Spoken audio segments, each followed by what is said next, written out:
A crazy night in the Euroleague where we witnessed a little bit of everything. Obviously, we have to start in Madrid, where Real and Baskonia gave us a classic showdown, a back-and-forth battle that already had 12 lead changes in the first 3 quarters, as we were up for an intense last period of action. Musa now steps back for 3-0 to top of Dante. Oh, can't get out on the time. Real was picking up the momentum in the fourth with some big-time plays on both offense and defense. They jumped to a 5-point lead, which was their largest since the 10-4 they had in the first quarter. However, Baskonia came to Madrid to get a W and did not plan on giving up anytime soon. But he can also penetrate.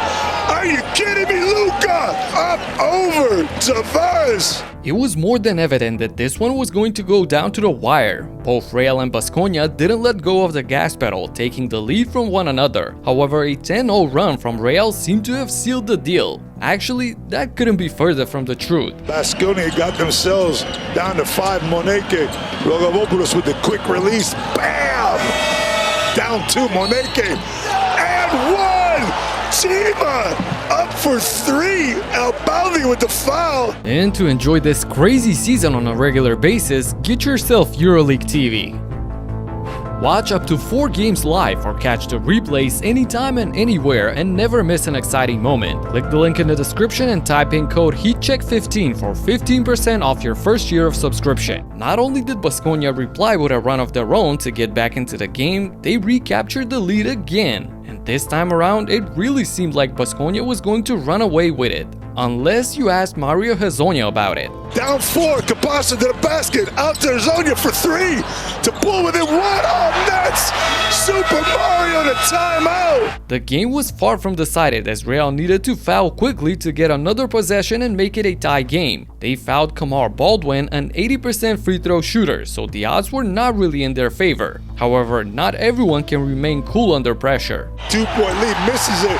Samanic comes down with the offensive rebound. Baldwin choked both free throws, but Luka Samanic managed to get the offensive board and had a chance to be Baskonia's hero of the night. But that was too good to be true, as he split the shots and gave Real a chance to win it all. And you know what happens next. Capasso shakes down. Monaco gets his hand in the middle. You gotta hit the 3 if you're gonna stay. Hezonja from deep knocks down the 3 on the buzzer. Are you kidding me?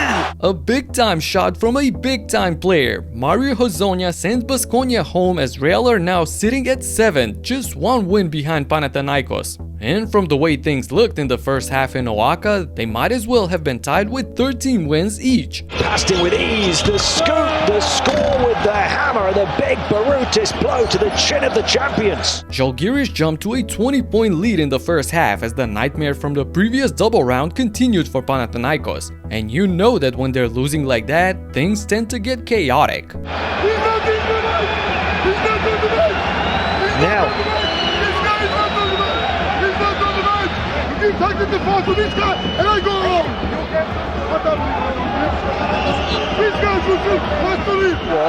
will stay there, but Ergin Ataman will not, because that's his second technical, and he will have to depart. He will get the crowd fired up first.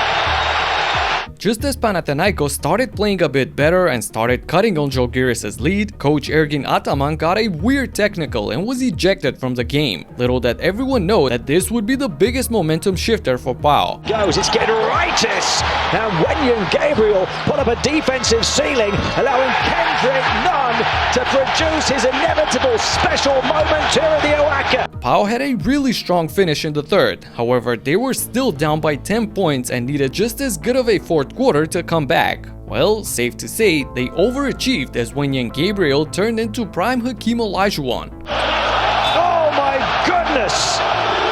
Wenyen Gabriel owning the airspace. Well, they've locked in on the offensive end. The pirouette, the poise in the paint, and what? Gabriel really took over the paint in the fourth. The rest of Pau's squad followed as the Greens held Žalgiris scoreless for 4.5 minutes on their way to a 21-0 run. Slukas, 3-point shot, Kostas Slukas, the roll around and the reaction.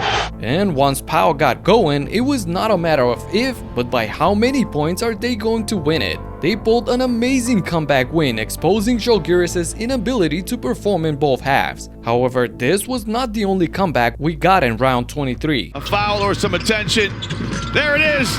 Virtus was up by 21 in the second quarter as things were looking worse than ever for Spanoulis and Monaco. However, De La Roca stepped it up on defense in the latter part of the quarter as they quickly managed to cut the lead to single digits. In the second half, it was a completely different story as Monaco's pressure was too much to handle for Virtus. The Vunere couldn't buy a bucket to save their lives, and Monaco used that to its absolute capacity. Trying to go to work, draws two.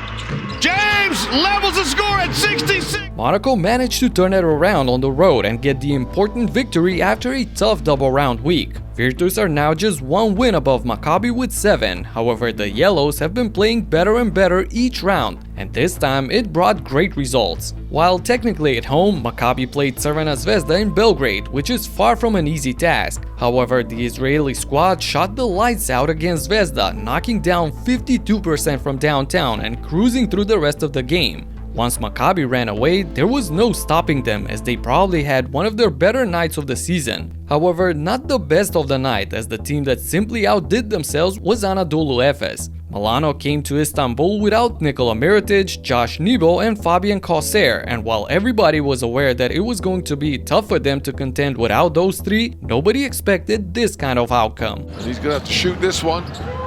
Well defended.